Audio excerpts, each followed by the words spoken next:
Chronic Pain, the Inner Demon, back with another one.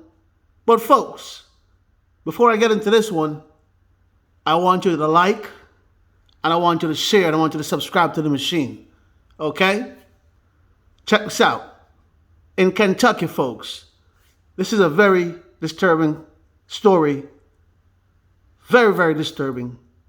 Coming out of a hospital via Kentucky. Take a listen, folks.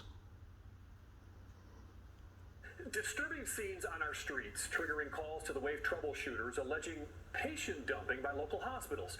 Two different $2 million plus patient dumping jury verdicts recently in Kentucky caught our eye, but what really got our attention was where calls to our newsroom led us when we began following up on the complaints. This story begins December 1st at 5 p.m. with a phone call to our newsroom from a horrified University Hospital employee claiming security had just wheeled a woman all the way out to the corner of Hancock and Ali, just off hospital property, dumped the elderly woman out of the wheelchair on the sidewalk, and left. Minutes later, we shot video of her, still in a soiled hospital gown and slippers, breathing hard under a blanket placed over her in 36-degree weather, her stuff in a bag next to her. The employee claimed she sees this a lot.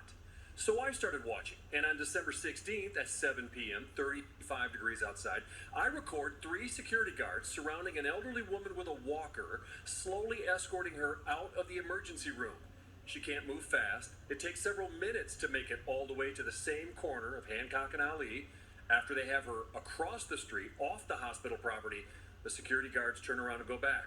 When they clear, I catch up to her, and she says she can't breathe. They told me that I couldn't stay on the premises. Were you in there as a patient? Well, I needed to be a patient because I'm sick. What's wrong with you? I got COPD. I got diabetes. So they wouldn't even treat you? The doctor talked to me for 1 minute. And they told you what? That I had to leave. What reason did he give you? He didn't give me a reason. She tells me she's homeless. I've got to go. I'm in pain. I was in a car crash and it completely shattered my hip and pelvis. Right here, I got like 30-something screws. Matthew Hauber and his mother claim a similar story. They met us in front of Wayside Mission in the spot where they say he was dumped in October. Anywhere. And I said, well, we can't find a rehab right now. Linda Hauber said when Norton Hospital told her they had a room lined up for Matthew at Wayside, she checked it out. I called Wayside Christian Mission and just to confirm, and they said no. They said we can't do that. We can't. You know, they have beds and they help them find jobs and stuff, but we don't take medically needy people. We don't do that. And then she says she had a conference call with the hospital staff. the social worker said, we're going to take him to a shelter. And I said, which one? And they said, Wayside Christian Mission. And I said, well, I know that's not true because I called them and they don't take him. And then the lady said, the social worker said, well, that's history. Let's think of something else. Hauber says the next day, her son was unloaded from a transport vehicle on the curb in the rain on Jackson Street in front of Wayside. I thought, they've dumped my garbage I have to put out to the curb. That's how they dumped my son, like garbage. Linda Hauber said she was in no shape to care for him at home, and she died after this interview. They put all their stuff on the sidewalk over there, or they dump them over here on the sidewalk and get back in that vehicle and get out here just as fast as they can. Wayside staffer Perry Lane helped Matthew out of the rain and says he witnesses the same kind of thing dozens of times per year from hospitals as far away as eastern Kentucky. He says they're often lied to about the medical treatment they'll receive at the shelter. What's the worst physical shape you've seen somebody in who was dumped? This guy here was pretty bad. Paralyzed. People that can't walk. That are totally relied on a wheelchair. Take them out, put them in the wheelchair, throw all their stuff on it, and take off. Wayside's Chief Operating Officer Nina Mosley tells me it's not uncommon. She says they're not trained medically, and sometimes they take patients right back to the hospitals. How can you dump people? These are human beings. How can you just dump them and leave them?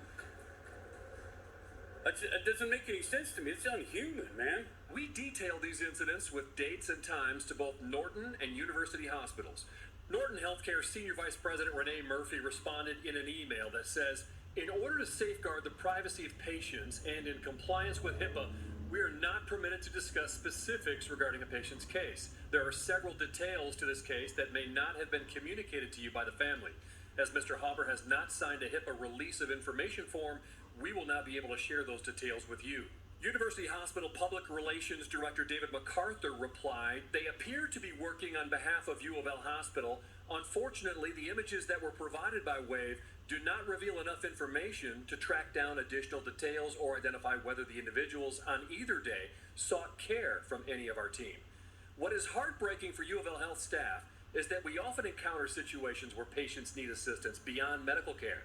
As the community's safety net hospital, the challenges are particularly even more acute when providing health care to the unhoused population of Metro Louisville. Community resources are limited, and even when they are available, many individuals that may benefit from those resources still refuse assistance. The Emergency Medical Treatment and Labor Act, known as EMTALA, was passed in 1986 as a federal anti-dumping law. It mandates patients who present to a hospital emergency department must undergo an appropriate medical screening examination by a physician to determine whether they have an emergency medical condition. If they do, they must be stabilized and treated, and an appropriate transfer may take place to another facility with adequate capabilities. Juries take the hospital's obligations to treat emergency patients very, very seriously.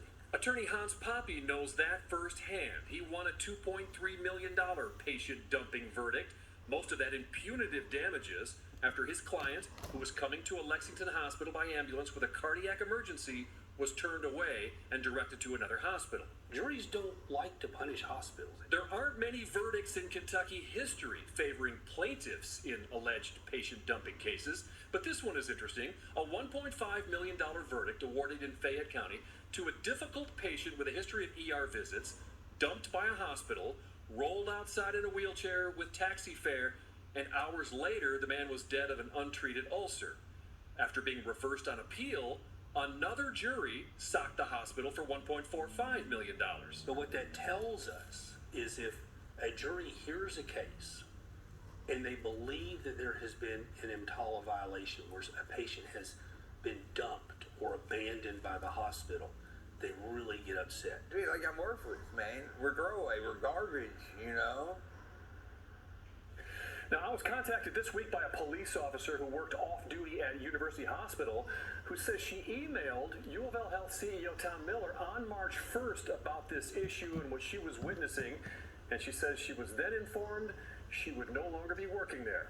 I asked U of L about that. They say the officer was concerned about the same things they are, and they're collaborating to increase community resources for the at-risk populations. As for being let go after her email, U of L would only say that she was employed by a third-party security service. So yes, folks, patient dumping, is that legal? I didn't know they signed something like that into law. And also, the whistleblower, they fired her. On their excuse, she was hired through a third party. The America we live in. We could send millions and billions of dollars to the Ukraine to fund a war that we claim we have no mingling or no commingling. Talking about a proxy war. But yes, folks, you could send all that money to the Ukraine, but yet still, we can't take care of home. We can't take care of home. No matter who we put in the White House, they failed home. Chronic pain, the inner demon. Like, share, subscribe to the machine. One love, everybody. Peace. Very sad.